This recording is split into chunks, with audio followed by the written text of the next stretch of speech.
20h sur les antennes de la télé Futur Média. Bonsoir et bienvenue à toutes et à tous à Sobentu. Bonsoir. Bonsoir cher Tidiane, bonsoir chers téléspectateurs. Le sommaire de cette édition d'information. Procès Karim Wade, l'audience suspendue ce mardi pour cause. L'un des avocats de la défense, Maître Abdou Mbodji, est décédé. La reprise est prévue pour ce 29 décembre. Déclaration de patrimoine, Macky Sall fixe en ultimatum aux ministres et autres personnalités concernées de passer à l'acte avant la fin de l'année 2014. Le Forum civil approuve et demande au Premier ministre de s'atteler à l'application de cette mesure. La journée dédiée aux institutions a vécu ce mardi. La présidente du CSE prône l'enseignement de l'éducation civique dès la maternelle. Un constat, les institutions du Sénégal ne sont pas très connues des populations. Et puis en fin d'édition, à suivre le dossier économique comme tous les mardis qui s'intéressent aux PME en proie à des difficultés. L'UNACOIS Diapo compte s'investir pour booster ses petites et moyennes entreprises. Voilà le sommaire de ce journal. Les développements, c'est dans un instant.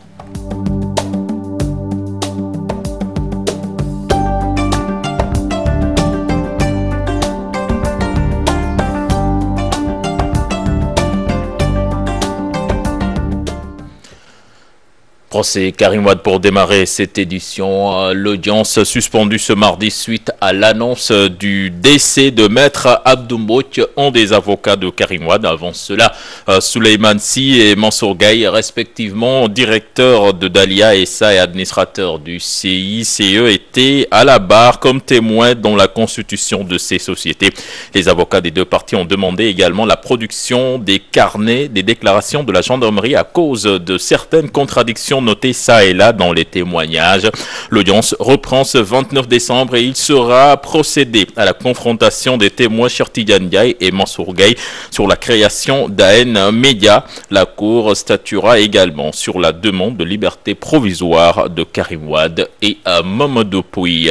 Je vous le disais en sommaire, déclaration de patrimoine, Macky Sall s'impatiente à sous et fixe un ultimatum à ses ministres avant la fin de l'année 2014. Cher Tidiane, les personnalités concernées, tout comme les membres du gouvernement, ont l'obligation de déposer sur la table de la présidente de l'Office national de lutte contre la fraude et la corruption la liste de leurs biens, passés devant Nafingom Keïta, mais aussi devant l'Assemblée nationale pour échanger avec les députés sur les activités du gouvernement et aux ministres qui ne sauront défendre leur chapelle. Fatima Taba et Thierno Laurent Mendy ont assisté à la célébration de la Journée nationale des institutions présidée par le chef de l'État. Macky Sall donne un ultimatum à ses ministres. Ils devront passer à l'OFNAC pour lister leurs biens avec des preuves à l'appui, ce avant la fin de cette année. Le chef de l'État se veut clair. Les ministres, vraiment, il faut aider Madame la Présidente à recevoir ces déclarations. Nous avons bien discuté, j'ai compris son souci et je comprends le souci des autres. C'est que les gens pensaient que c'était simplement une déclaration sur l'honneur, mais il fallait avoir les pièces qui attestent de l'exactitude. Mais donc, il faut se donner le temps très rapidement, en tout cas avant la fin de l'année, puisque c'était un engagement fort dans notre gouvernance, qu'avant la fin de l'année 2014, la déclaration de patrimoine deviendrait une réalité. Comme si cela ne suffisait pas, le chef de l'État annonce le Premier ministre à l'Assemblée nationale tous les 15 jours pour répondre aux questions des députés sur les activités du gouvernement. Égard aux ministres qui ne seront pas convaincants. Le Premier ministre, ici présent, sera le premier des premiers ministres du Sénégal à se rendre à l'Assemblée nationale tous les 15 jours pour un dialogue politique, car dans une démocratie, le dialogue politique se passe à l'Assemblée nationale, pas dans la rue, pas dans les médias, c'est au Parlement. C'est là où le peuple est représenté. Les ministres vont venir, de toutes les façons, ils sont obligés de défendre leur politique. Celui qui ne peut pas défendre sa politique devant l'Assemblée nationale, le président en tirera les conséquences. Il faut que les gens soient à jour pour expliquer que tout est là, tout est disponible. Le président Sall sonne la fin de la récréation. Il prône le respect des institutions et des valeurs. Les nombreuses revendications qui indisposent les populations ne sont également pas du goût du président. Fatima Ba, pour le coordonnateur du Forum civil, les réticences des personnalités concernées ne se justifient guère face à une obligation légale. Précision de Mamadou Mbodj, le Premier ministre devait s'atteler à l'application de cette mesure par le gouvernement pour éviter la sortie du chef de l'État. Nous y reviendrons avant la fin de cette édition. Journée nationale des institutions. Nous y sommes, nous y restons. L'éducation civique dès la maternelle, c'est le souhait de la présidente Cheikh Tidiane du Conseil économique, social et environnemental. Cela faciliterait le respect des institutions et des valeurs. Le président de l'Assemblée nationale, lui, appelle à la discipline et la générosité. Ils sont tous au micro de Fatima Ba et Thierno Laurent Mendy. Notre institution estime nécessaire de poser les bases de l'éducation civique dès la maternelle, sans oublier l'évolution de la tradition républicaine en la matière, de façon à mieux faire la part des adaptations nécessaires ainsi que des forces et faiblesses du dispositif actuel. Il est donc indispensable que la transmission des valeurs et symboles soit effectivement prise en charge par la formation et l'échange, mais aussi par des programmes télévisuels et radiophoniques obligatoires.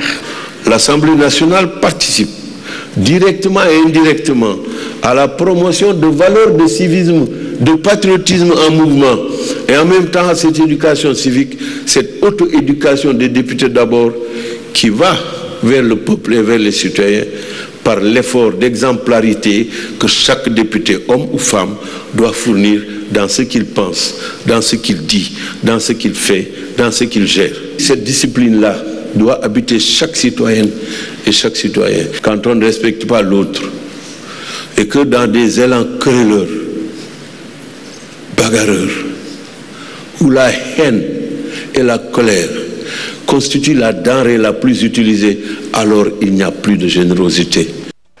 Le Sénégal et ses institutions, le Parlement, la présidence, le Conseil économique, social et environnemental dans le peloton de tête Cheikh Tidiane, des institutions les plus connues, les plus populaires. Par contre, bon nombre de Sénégalais oublient le pouvoir judiciaire qui est également une institution. L'on se rend compte également que les jeunes connaissent de moins en moins les institutions. C'est un reportage signé d'Issa Prera et Marien. À la question de savoir quelles sont les institutions de la République qu'ils connaissent, voici les réponses obtenues de certains Sénégalais. J'ai déjà la chance de les abriter presque toutes. La présidence de la République, l'Assemblée nationale, je dirais le Conseil économique, social et environnemental. Déjà, il y en a, voilà les principales, celles qui sont au-dessus. Les principales institutions que je connais, je commence par la présidence de la République, ensuite l'Assemblée nationale, et ensuite le Conseil économique, social et environnemental. Mieux, ces quelques Sénégalais énumèrent même les rôles de chacune de ces institutions. L'Assemblée nationale, le Sénat n'existe plus, on l'a supprimé.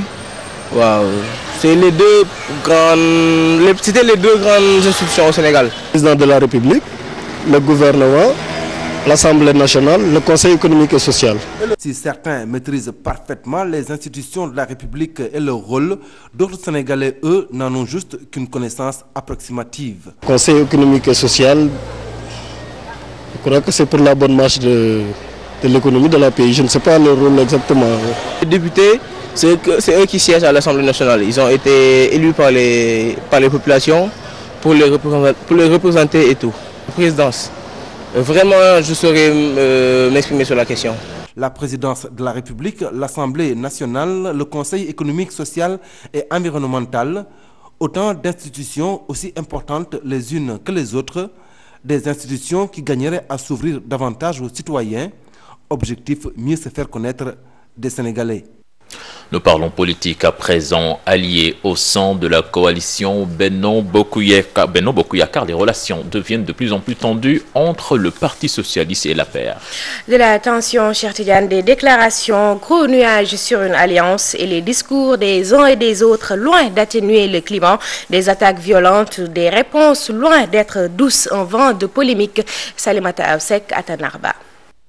mu mel na Mbi Diop ak Mbalo ba ma ngay wéy ci parti socialiste ak APR fi mu toll nii nag mën nañoo wax ni ku ci ne la nga dencoon yaa ngi koy sànni sa morom. Tanor actuellement kenn xam nga super premier ministre la wala boog ministre des affaires étrangères la Macky Sall fu mu dem moom lay nekkal Toutes nos excuses. Retour sur la déclaration de patrimoine pour le coordonnateur du Forum civil. Les réticences des personnalités concernées ne se justifient guère face à une obligation légale. Précision de Mamadou Mbodj. Le Premier ministre devait s'atteler à l'application de cette mesure par le gouvernement pour éviter la sortie du chef de l'État. Kodendjaï Ademagé était dans les locaux du Forum civil. L'élément n'est pas encore en place à Sementube. Certainement, nous y reviendrons avant la fin de ce journal. Nous parlons à présent de la descente des agents du contrôle économique sur le terrain. Cela 72 heures après la baisse du prix des hydrocarbures. Attention, ils inspectent, constatent les dépôts de gaz ont dans l'ensemble respecté les nouveaux prix. Seuls récalcitrants, les boutiquiers, les contrôleurs ont fait. Grand Yoff, Scat Urbam, Nord Foire, Maïmouna Ndiaye, Aboubakri Diop étaient dans l'équipe d'inspection. Des soucis techniques, là également l'élément n'est pas encore en place. Nous parlons à présent de la 23e édition de la FIDAC. C'est aussi des consultations gratuites. Des tests de diabète, cholestérol ont été effectués avec beaucoup de cas révélés positifs. Des cas positifs très souvent réorientés vers d'autres structures de référence. Des cas positifs qui sonnent l'alerte et qui poussent le corps médical du CICES à la sensibilisation. Sensibilisation pour une alimentation saine, équilibrée. Fatou Kinedem.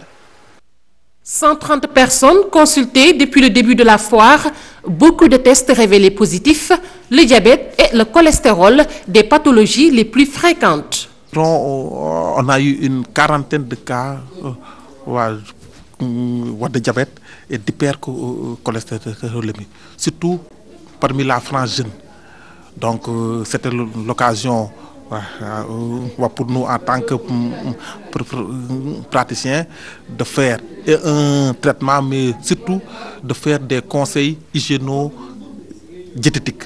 Pour ceux qui présentent un taux de cholestérol ou de glycémie élevé, l'orientation vers les structures de référence est souvent conseillée. On vous demande d'abord, après le suivi du traitement, de revenir nous voir ou bien d'aller voir votre médecin traitant et pour pouvoir poursuivre bien votre traitement. On a eu des cas patents de 3 grammes de glycémie, de 3 grammes d'hypercholestérolémie et mieux de découverte fortuite. Les gens ne savaient même pas qu'ils avaient un diabète en venant ici. Ainsi, le service médical du CICES compte consulter 2500 personnes, voire plus, durant la FIDAC. Déclaration de patrimoine. Les personnalités concernées ont jusqu'à la fin de l'année pour passer à l'acte. Pour le coordonnateur du Forum civil. Les réticences des concernés ne se justifient guère face à une obligation légale. Précision de Mamadou Mbodj. Le Premier ministre devait s'atteler à l'application de cette mesure par le gouvernement pour éviter cette déclaration du chef de l'État, Kodendjaï Ademagé. Le chef de l'État appelle les ministres à faire la déclaration de patrimoine avant la fin de l'année 2014. Le coordinateur du Forum civil estime que les ministres ne devraient même pas attendre que le président de la République se prononce. Il devrait servir d'exemple et de locomotive dans la mise en œuvre des politiques de l'État. Donc, j'espère que ce rappel est le dernier. Et si les ministres ne défèrent pas à cette sorte d'invitation très forte à assumer leurs responsabilités, ils devraient démissionner. Ceux qui s'opposent au moins à cela devraient prendre leurs responsabilités et quitter le gouvernement. Ils ne devraient même pas attendre que le président les y invite. La seule saisine de l'OFNAC, l'Office national anticorruption, aurait dû suffire. Selon Mamadou Mbodj, le Premier ministre n'a pas joué son rôle, ce qui explique l'injonction du chef de l'État. Le Premier ministre aurait dû servir de tampon entre le président et les ministres et puis pousser à une déclaration sans l'intervention du président de la République. C'est son rôle, l'animateur d'une équipe. Selon le coordinateur du Forum civil, quand on accepte les privilèges d'un poste, on doit aussi en assumer les contraintes. La République, c'est la loi. Ce n'est pas les désirs des gens. Personne n'a été forcé pour être ministre de la République. Ils ont été consultés, ils l'ont accepté. Ils doivent en accepter les contraintes aussi. Au nom de la gouvernance sobre et vertueuse prônée par le chef de l'État, ce débat ne devrait même pas se poser si on se fie aux propos de Mamadou Mbodj. Université Assane Seck de Ziguinchor, les étudiants menacent de quitter les amphithéâtres et d'envahir la rue Cheikh Tidiane. Les autorités n'accèdent pas à leurs revendications en dépit de la formation qu'ils ont subie en leadership. C'est une correspondance signée Boubacar Diassi. Les étudiants de l'université de Ziguinchor n'excluent pas de descendre dans les rues et de brûler des pneus au titre de l'année académique 2014-2015, même s'ils le feraient la mort dans l'âme. Le fait de sortir, de brûler des pneus, on peut dire que ça fait partie de la vie étudiantique de l'étudiant, parce que le plus souvent au Sénégal, tant que l'étudiant ne sort pas, l'étudiant n'est pas écouté. L'étudiant, à force de négocier, à force d'écrire des rapports, l'étudiant n'est pas suivi, n'est pas écouté. Seulement lorsqu'il brûle des pneus qu'il est écouté. Nous aussi, nous ne voulons plus brûler des pneus. Mais au finish, quand ça ne marche pas, on fait appel à l'ancienne méthode. C'est justement pour prévenir ces velléités estudiantines que l'administration de cette institution a formé plus d'une centaine de délégués pendant 5 jours. Une formation qui ne se fait d'ailleurs depuis maintenant 5 ans qu'à l'université Assane Seck. Écoutez, nous nous retrouvons pour minoriser les facteurs de confrontation qui peuvent quelquefois être très durs entre étudiants, autorités électorales, enseignants. À cet égard, il est instauré au niveau de l'université le séminaire de capacitation des délégués d'étudiants. L'année académique démarre le mois prochain, mais l'insuffisance des chambres au campus social de cette jeune université est déjà un motif de grève qu'il faut étouffer dans l'œuf. Un tour sur le chantier s'impose. Un chantier qui est de 2008. Aujourd'hui, nous n'avons que 208 lits d'étudiants sur plus de 3774 étudiants, sans compter les nouveaux qui vont arriver. Nous avons constaté de visu que c'est un chantier qui est à plus de 90% de réalisation. Cela est réconfortant. Cela permet aux étudiants de comprendre que effectivement, ce n'est pas suffisant, mais que des efforts sont en train d'être réalisés. À la fin de cette formation, les étudiants ont émis le souhait de leur affranchissement du centre des œuvres universitaires de Dakar au profit de la création d'un centre régional des œuvres universitaires de Ziguinchor. Noël, c'est dans 2 jours. Noël, la période où la vente de jouets marche le plus. Eh bien, les vendeurs, eux, ne lésinent pas sur les moyens pour fructifier leur commerce. À ce moment, certains vont jusqu'à dépenser 100 à 150 millions de francs CFA pour l'achat de jouets. Cheikh Tidiane, des sommes énormes débloquées pour de gros marchés de jouets avec une clientèle composée exclusivement de sociétés, d'entreprises et d'établissements scolaires. Un marché gagnant-gagnant et pour le fournisseur et pour le client. Fatou Bintou Collé, Conté, Alioune Badara Diagne. En cette période de fête de fin d'année, les jouets de Noël constituent un gros marché. Chez Moustapha Jawad, ce Libano-Sénégalais, plus de 100 millions de francs CFA ont été dépensés pour acheter des jouets qui viennent pour la plupart, qui viennent pour la majorité de la Chine. 100 millions, 75 millions. En général, tout vient de la Chine. La Chine font du bon, font du mauvais. Ça dépend de ce que tu choisis pour les enfants. Sa clientèle est composée des grandes sociétés et des établissements scolaires. Des ventes allant de 750 000 francs à 3 millions de francs CFA. Je travaille comme la société de l'université ici, Cheikh Anta Diop, Koud, Sokosim, tout ça là, ouais, voilà. Ouais, les grandes, les petites et tout ça, ouais. Ouais, c'est des gros marchés, voilà. C'est des gros marchés.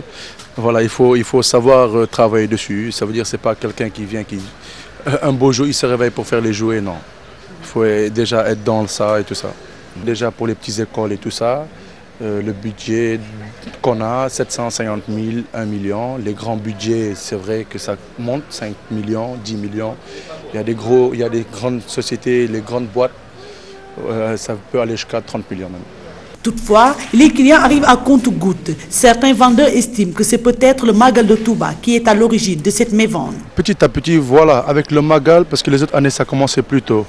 Genre le 15, le 10, ça commençait les sociétés et tout ça. Mais je crois bien que c'est à cause du Magal, parce que là, je trouve, après le Magal, j'ai aperçu quelques sociétés qui commençaient à venir. Et les sociétés-là avaient l'habitude de venir un peu plus tôt. Alors je me suis rendu compte que c'est à cause du Magal qui était vers le 10, 11 et tout ça. Et tout le monde était là-bas. C'est pour ça que personne ne pensait trop aux jouets.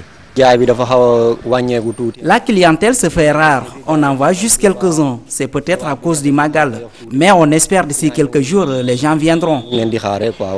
Le mois de décembre rime avec cadeau, des jouets pour les enfants et les parents sont obligés de débourser pour faire plaisir à leur progéniture. Fatou Bintou Conté, Noël, c'est aussi l'affaire des artisans locaux. Ils sont à l'œuvre pour alimenter le marché des jouets. Cher Tidiane, le traditionnel, rien n'a envie à la modernité. Il y a surtout des poupées traditionnelles aux voiturettes en canettes recyclées. Ils y vont de par leur savoir-faire pour attirer la clientèle. Des clients qui se font rares pour le moment, comme nous le témoigne Macky Sall et Ibrahima Kane. Qui dit Noël fait allusion à la distribution de cadeaux, surtout aux enfants. En ce qui concerne les jouets, les artisans locaux ont décidé de faire montre de leur savoir-faire. Hélas, leurs produits ne sont pas vraiment prisés. Je n'ai pas vu un seul client prétendre acheter nos produits comme cadeau de Noël. Les Sénégalais préfèrent les produits européens. Pourtant, ces produits ont été confectionnés ici et ce sont sans danger. Mais ils ont opté pour les poupées des Blancs. Depuis que je suis ici, je n'ai jamais vu un Sénégalais acheter nos produits comme cadeau de Noël. Souvent conçus à partir de produits recyclés, ces jouets sont souvent en bois, en fer et autres matériaux, ramassés ça et là. C'est des produits de récupération. Les canettes de boisson pour les voiturettes et concernant les poupées, c'est des morceaux de tissu qu'on assemble avec de l'éponge et du fil de fer pour former le mannequin. Malgré cette situation, cette dame avoue recevoir quelques clients de temps en temps. Selon elle, le bémol est que les Sénégalais ne sont pas habitués à offrir des cadeaux du genre. L'art est un peu plus connu. Il y a certains qui achètent les poupées pour les offrir en cadeau. Ils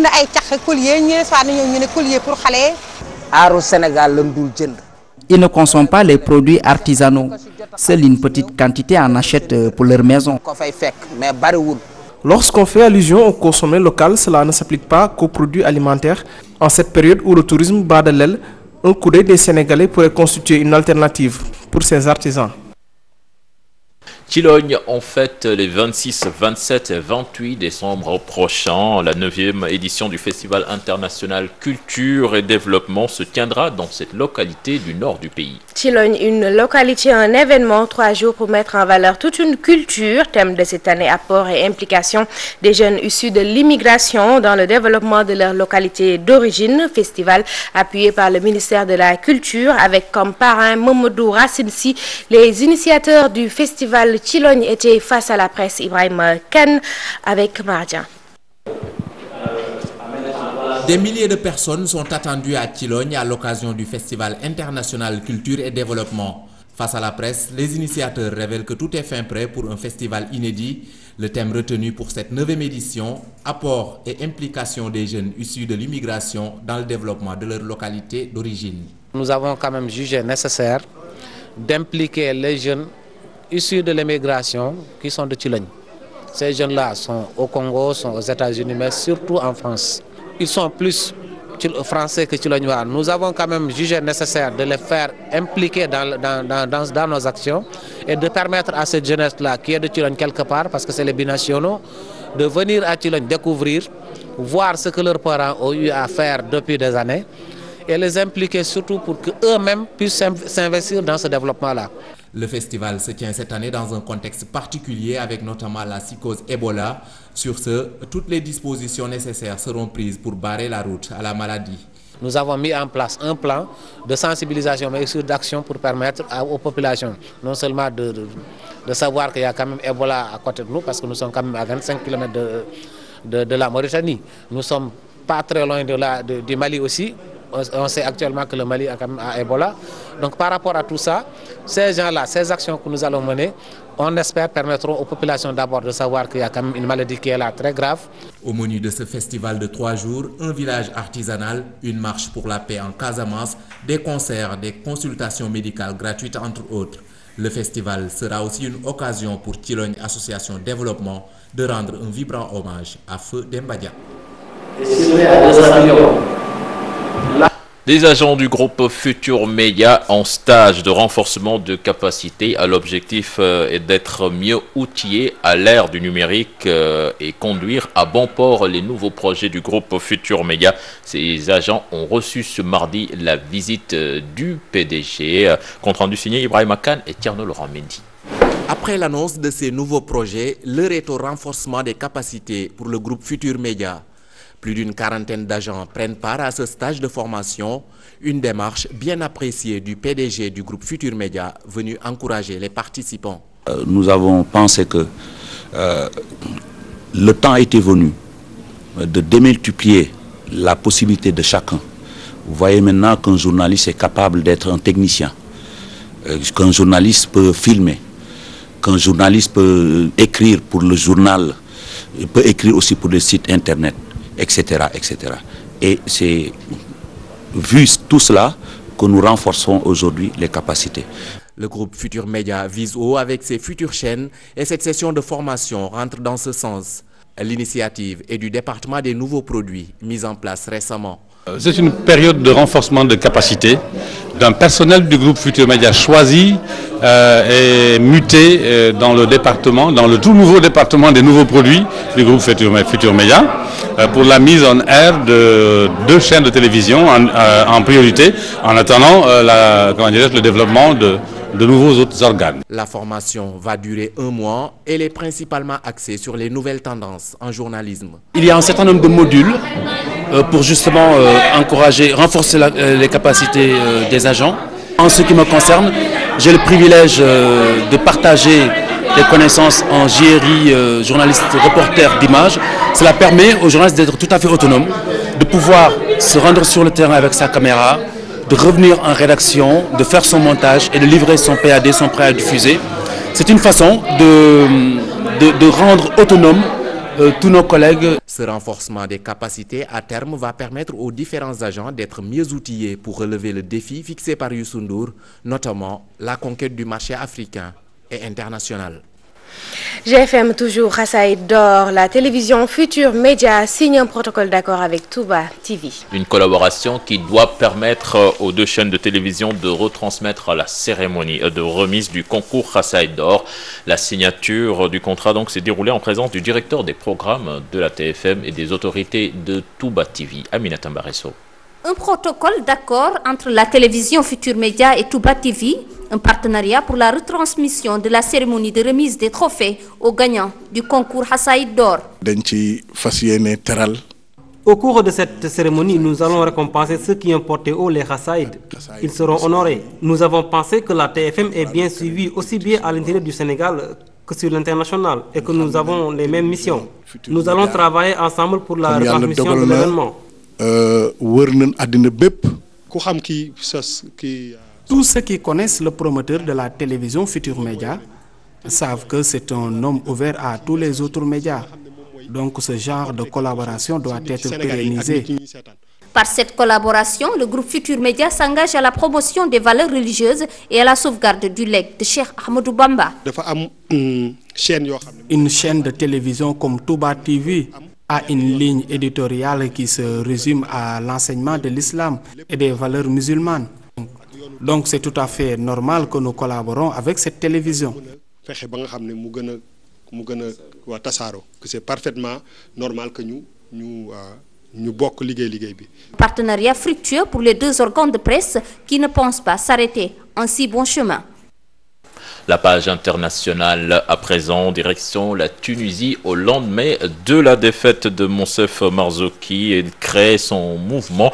Le président tunisien sortant donc veut, dit-il, empêcher le retour de la dictature et protéger le peuple et des citoyens, car pour lui son pays est de nouveau en carrefour et il ne faut pas rater le virage. Pour rappel, Monsef Marzouki a été battu il y a de cela 2 jours par Béji Caïd et ses Sopsi, le nouveau président de la Tunisie. Après la Tunisie, la France série d'attaques au pays de Marianne qui renforce sa sécurité avec le déploiement de 200 à 300 militaires pour le plan Vigipirate avec les fêtes de fin d'année. En quelques jours, la France a enregistré 3 attaques qui, selon le Premier ministre Manuel Valls, n'ont aucun lien entre elles, mais elles ne doivent pas aussi être minimisées. Les autorités françaises annoncent le décès d'une des victimes de l'attaque lancée contre le marché de Noël de Nantes et invitent à la sérénité les Français. Tout de suite, la page des sports.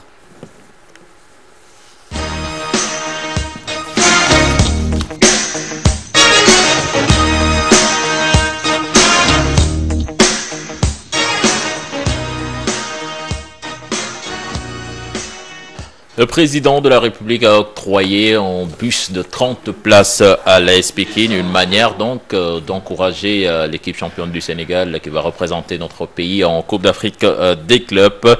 Eh bien, Modou Fall a aussi choisi Youssou N'Dour comme parrain du match de son club contre les Burkinabés. Compte rendu signé Pape Faraning et Atanarba. L'AS Pékin, championne du Sénégal, va multiplier ses performances avec ce bus flambant neuf de 30 places. Leur déplacement sera moins pénible. Un soutien du président de la République par l'intermédiaire du ministre conseiller Youssou N'Dour. Pour Macky Sall, cet acte consiste à booster l'AS Pékin à aller le plus loin possible dans les compétitions africaines. Ce qu'on fait, c'est de pousser les équipes vers la performance. Vous savez, Pékin a réalisé de bons résultats. C'est pour cela que je leur offre ce bus. Même si la fédération et le ministère des Sports sont là pour toutes les équipes. De football. Très content de ce geste, le président de l'AS Pékin compte apporter son soutien au chef de l'État sur tous les plans. Et pour remercier le ministre conseiller de son soutien infatigable, au retour, je vous l'avais dit, Pékin va vous rendre la monnaie de la pièce pour vous remercier de ce geste. Les Pékinois choisissent Youssou N'Dour comme parrain de leur première rencontre contre le club burkinabé. Nous avons comme premier adversaire l'Étoile filante du Burkina Faso. Le 15 février, en tout cas, Pékin a choisi le ministre conseiller Youssou N'Dour comme parrain pour son soutien. Le président de la République exhorte les Pékinois à faire bon usage de ce bijou et leur souhaite un bon parcours en Afrique. Afara, très ému de ce parrainage, le ministre conseiller Youssou N'Dour appelle tous les Sénégalais à soutenir l'AS Pékin. Pour lui, l'équipe Fagnon de la banlieue va représenter tout le Sénégal dans cette compétition qu'est la Ligue des champions africaines. C'est bien ça. Il souhaite un vibrant succès aux banlieusards pour leur première rencontre. Le ministre conseiller que nous écoutons avec Pape Faraning. Et ça me fait beaucoup d'honneur, ça me donne vraiment une... je suis très heureux avec ça, honoré. Et je pense que l'AS Pékin, au-delà même des résultats sur le terrain, est en train de rassembler les gens autour de l'essentiel. Parce que l'AS Pékin qui va nous représenter en Afrique n'est plus l'AS Pékin de Pékin. C'est l'AS Pékin du Sénégal. Donc je suis très honoré et je tiens à les remercier et surtout à prier pour que ce jour-là, qu'on ait une victoire et qu'on avance beaucoup plus par rapport à notre poule. À présent, le dossier économique qui porte sur les petites et moyennes entreprises. Ces maillons essentiels de l'économie à Stumben sont confrontés à d'énormes difficultés. Et cher Tidiane, il faut les soutenir. Et pour l'UNACOA Diapo, c'est le moment ou jamais, car avec la signature des accords de partenariat économique et l'entrée en vigueur du tarif extérieur commun dans l'UEMOA, la compétitivité sera de rigueur. Fatou Bintou Konté, Ahmed Dian signe le dossier économie de ce jour. Les petites et moyennes entreprises rencontrent beaucoup de difficultés au Sénégal, des contraintes allant de l'accès au financement, mais aussi au coût élevé des crédits, pour ne citer que celle-là. Le tissu des PME nationales est aujourd'hui profondément abîmé. Le climat des affaires demeure globalement peu porteur, malgré les initiatives déjà prises par le gouvernement. Les autorités de notre pays seraient-ils encore dans le doute de ce que représente la PME ? Là où les grandes économies du monde ont fini de l'ériger en puissance productrice d'innovation, d'emploi et de richesse. Quand on sait que les PME demeurent un maillon essentiel de l'économie sénégalaise, car constituant plus de 90% du tissu économique. Les PME constituent 90% du tissu économique et font l'essentiel du PIB au Sénégal. En plus des agences spécialisées, comme l'ADPME, comme la CEPEX, comme le bureau de mise à niveau, comme la direction des petites et moyennes entreprises. Également les instruments financiers qui sont mis en place, comme le fonds GIP, la BNDE, le fonds 6. Toutes ces structures-là qui ont été mises en place justement pour apporter à la petite et moyenne entreprise un certain nombre donc, de facilités. Ainsi, une nouvelle loi est en gestation. Cette loi va permettre à ces petites et moyennes entreprises d'être plus compétitives sur le marché sous-régional et international. Cette loi sur les PME et la modernisation de l'économie entre justement dans le cadre de l'optimisation des services apportés aux PME sénégalaises parce qu'elles ont besoin d'être renforcées, elles ont besoin d'avoir leur gouvernement à leur côté. Parce que comme je l'ai dit tout à l'heure, le 1er janvier 2015, nous allons avoir l'entrée en vigueur du tarif extérieur commun. La signature prochaine des accords de partenariat économique également nous oblige à accompagner justement ces PME à densifier leur soutien pour qu'ils puissent être le plus compétitifs possible. Dans le but d'aider les PME à sortir de l'ornière, l'UNACOIS a initié cette rencontre sur l'optimisation des services d'appui à ces petites et moyennes entreprises, mais aussi à la modernisation de l'économie sénégalaise. Bintou Conté, merci. C'était le dernier élément de ce journal. Merci également à toi, Soubentou. Merci, cher Tidiane. Merci à vous, chers téléspectateurs. Rendez-vous demain avec toujours le même plaisir. Voilà, prochain rendez-vous pour l'information, ce sera à 0h avec le tout en images. En attendant, excellente suite de programme en compagnie de la Télé Futurs Médias. Au revoir.